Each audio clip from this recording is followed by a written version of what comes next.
Now that we've got parametric equations, and that allows us to draw more complex curves, we are going to extend this and try to do some calculus with these parametric curves. So for example, if we've got some curve that looks like this, a loop, how could I figure out the equation of the tangent line at a given point? Now we have the equations of tangent lines and we're using our usual point slope form. Now we can suppose that we are given x of t and y of t. So that's information that you know.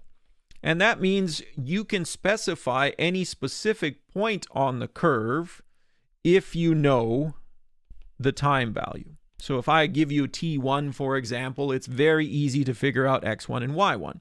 The real question is, how do I figure out the slope? Now, the slope usually comes from f prime at your given point A. So the question becomes how to find f prime of x without f of x, because in parametric form we don't have f of x. And that's pretty straightforward to do. We can use the chain rule. So if we just assume in terms of symbols that there is some sort of f of x, and we know that every time you see y, it's a parametric, and every time you see x, it's also a parametric, what we've got is y of t is f of x of t. And that means we can relate things, and we can relate derivatives on both sides. So if we take derivatives of both sides of this equation, we'll get a y prime of t. Now again, we are assuming that x and y are going to be differentiable functions here. And then we'll have to take the derivative of the right side. Now, according to the chain rule, this is going to be the derivative of the outside layer at the inner, so f prime of x, times the derivative of the inner layer. And it's f prime of x that we are interested in finding. That's what we want. So it's very straightforward to reorganize this and get the slope that we are looking for. So the slope that we are looking for is just given by this y prime of x, f prime of x. So the slope at any given point, f of x, is going to be y prime of t over x prime of t. And so note, we have a bit of issue here. We can't ever have x prime equal to 0, or else this will be undefined. So this gives us a way to find the slope of a tangent line. And not only just to find it, allows us to find it using only our x of t and our y of t. We don't ever need an f of x. That's not important. And that's exactly the kind of thing that we want. So if we are given some parametric equation, so let's say, for example, we've got x is the cosine of 2t and y is the sine of t, the cosine of t. And let's say that we are given these equations on the interval 0 to pi. If you were to graph this using Desmos or eliminating the parameter or whatever method you want, you would end up seeing something like this. Now, I should be a little bit careful and tell you that you can't eliminate the parameter here because it would be something that failed the vertical line test. So we'd end up getting a curve like this. It looks an awful lot like a parabola. What we'd like to do is basically come up with the equation of a tangent line at any point.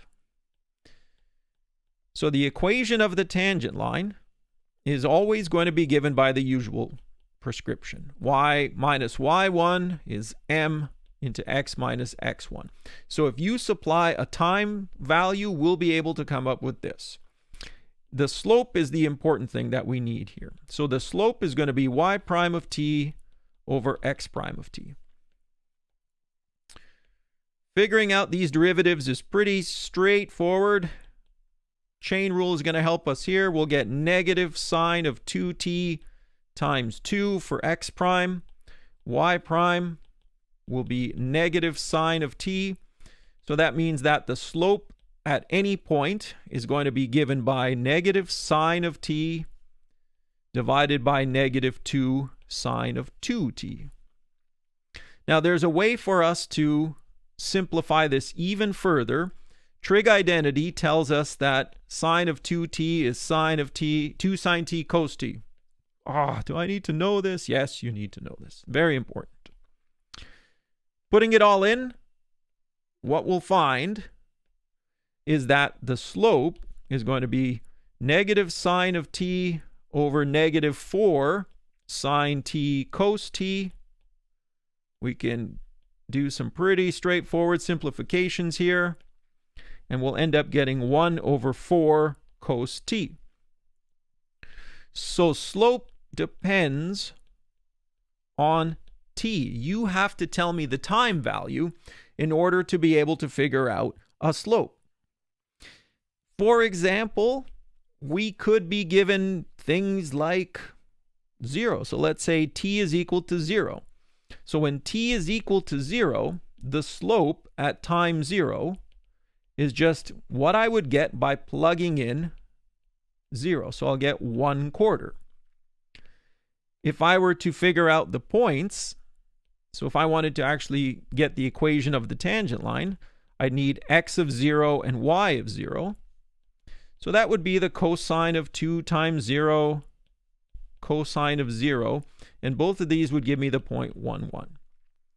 So what this is telling me is that at time 0, the equation of the tangent line would be y minus 1 is a quarter x minus 1. And if you look at the picture here at the beginning, it's kind of makes sense, right? So at time 0, we're going to be up at the top at the point 1, 1, and we'll have some positive slope. So this is what we would get at time 0. Now, once you've got the equation like this, you can ask a lot of different questions. Will the tangent line be horizontal? So could you have a horizontal tangent line? This is going to occur when the slope is 0. Well, our slope is 1 over 4 cos t. A fraction can only ever be 0 when its numerator is 0. So you will never have a horizontal tangent line. Well, what about a vertical tangent line? This is going to happen when our slope is undefined. Okay, so the slope is undefined when the denominator is 0, and that means that 4 cosine of t has to be 0.